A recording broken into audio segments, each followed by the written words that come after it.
Hello, everyone. I'm Nick Fortin, Deer and Moose Project Leader for the Vermont Fish and Wildlife Department. And in this presentation, I'm going to review some of the results from the 2023 deer hunting seasons, as well as the current status of deer in Vermont. And then we'll look at some potential regulation changes that the department is considering. We know that weather conditions often have an effect on the deer harvest, and last fall, that effect was particularly noticeable. October temperatures were well above average across the state, and warmer temperatures usually result in deer being less active during daylight hours. On top of that, it rained every weekend in October, which likely resulted in less hunting effort. November and early December temperatures, on the other hand, were actually a bit below normal in most areas. Additionally, many areas saw at least some snow cover, which helps hunters locate and see deer. The end result was that harvest numbers were down in all of the October seasons, but up in the regular season in November and the December muzzleloader season. The total harvest, 16,845 deer, was down slightly from the previous 3-year average, but it was consistent with harvest numbers over the previous 7 years. Notably, the buck harvest of 9,848 was up from the previous 3-year average, but again, similar to buck harvest over the previous 7 years. The antlerless harvest declined from 2022 despite an increase in the number of antlerless permits. This was mostly due to poor hunting conditions in October, when much of the antlerless harvest typically occurs. Regardless, the 6,997 antlerless deer harvested was 15% below the recommended antlerless harvest of about 8,300 deer. That shortfall, combined with the easiest winter for deer on record, is going to result in a noticeable increase in deer numbers this year. While that may bode well for hunting prospects this fall, it also creates some significant management challenges and concerns. Last fall, our objective was to stabilize deer numbers roughly where they were in most of the state, and to reduce deer numbers in the areas shown here in red that have too many deer. Now, a few areas can certainly handle a small increase in deer numbers without causing any major issues. But for most areas, an increase was not and is not desirable. We simply cannot support more deer than we already had, and there will likely be a lot more red on this map this year. And we know we have too many deer in many areas because we're seeing a steady decline in health measures.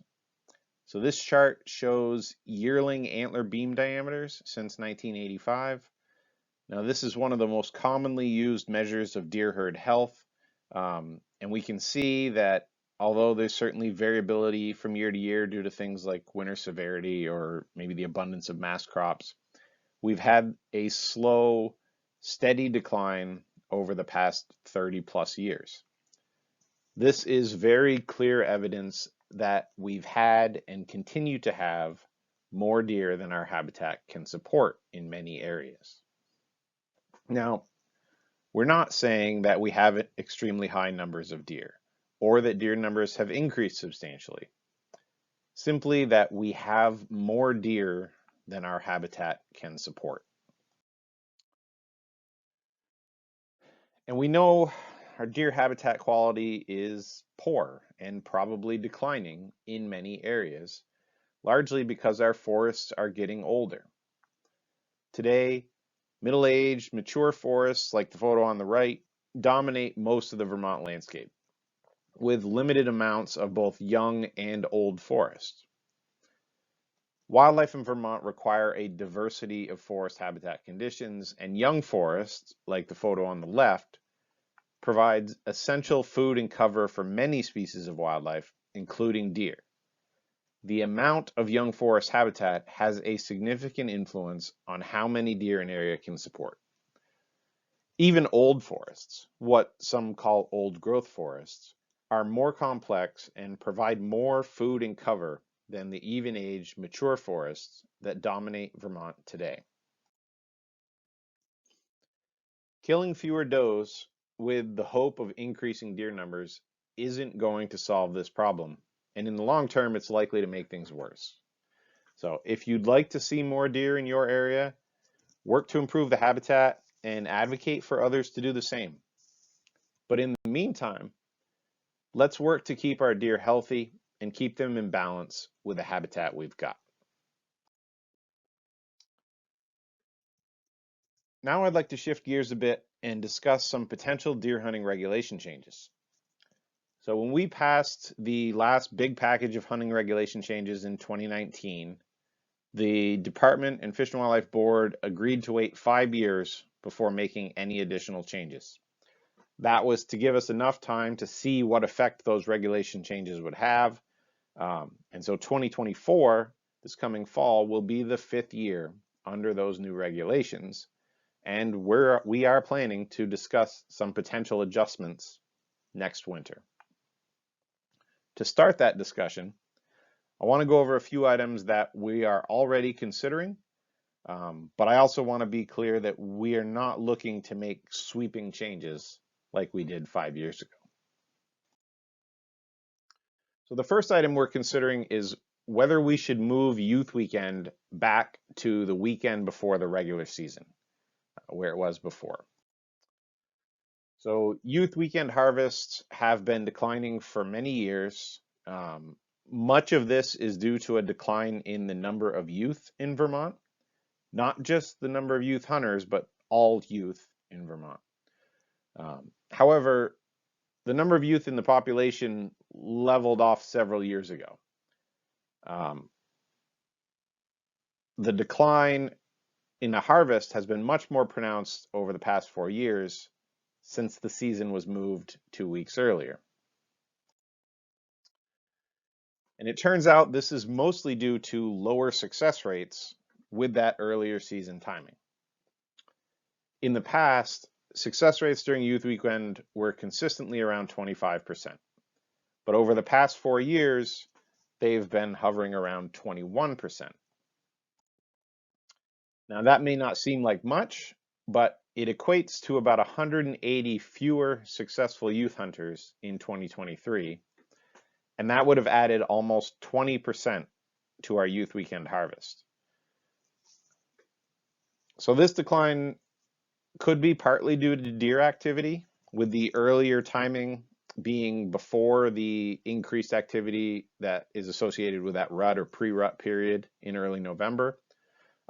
But we actually think a lot of this is related to lower hunting effort, mainly due to conflicts with other activities like fall sports.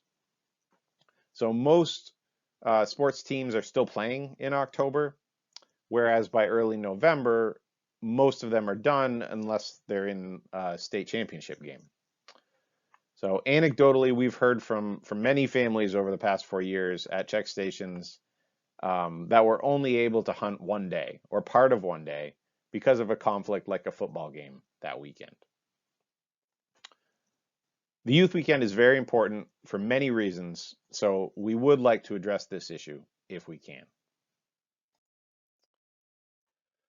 The next item relates back to removing the antler restriction in some WMUs, which is one of the changes that took effect in 2020.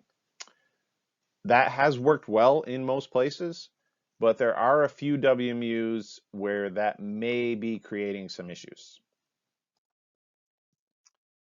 So we know from multiple surveys that hunters are interested in at least having a chance of seeing or maybe harvesting a mature buck. So in the current big game plan, we have management objectives for the number or proportion of mature bucks in the population. The way we've decided to track that or ensure we reach that is by ensuring that yearling bucks never make up more than 50% of the buck harvest. That ensures that the overall harvest rate, or the proportion of all bucks that are killed by hunters each year, is low enough that enough bucks are surviving to those older age classes to meet the desires of hunters. There are several WMUs in northern Vermont that have exceeded that threshold in recent years. Now, we don't have age results for 2023 yet, but it appears that those WMUs will also be close to or exceed 50% again. If this continues, it is unlikely that we'll be able to meet our buck management objectives. So we'll need to consider ways to reduce the buck harvest in these units. We'll probably try an outreach and education approach first, trying to get hunters to voluntarily pass on young bucks. But if that doesn't work, we may need to change regulations, potentially reinstating the antler restriction. We also need to establish some expanded archery zones. So these are basically suburban archery zones where the archery season would begin September 15th and be antlerless only until the regular archery season begins on October 1st. Now, the ability to establish these zones was part of the changes made 5 years ago, but we haven't actually established any zones yet. So, of course, we'd like to do that and help manage those suburban deer populations. And the last major item we're considering right now is how can we harvest more antlerless deer in some WMUs? Our current regulations work fine in much of Vermont, but in some areas, we simply cannot harvest enough antlerless deer in most years under the current system to meet our deer population objectives. Currently, our greatest limitation is the low fill rate that we have on muzzleloader antlerless permits. So that new October muzzleloader season was intended to increase fill rates during this season, but it has not increased fill rates at all. Now, these low fill rates mean that we have to give out a lot of permits to harvest a relatively small number of antlerless deer. And in some WMUs, we simply do not have enough muzzleloader hunters to issue the number of antlerless permits that are needed. Now, we don't know what the changes would be at this point, but everything is on the table. We need to have the tools to effectively manage our deer population as our winters continue to get easier.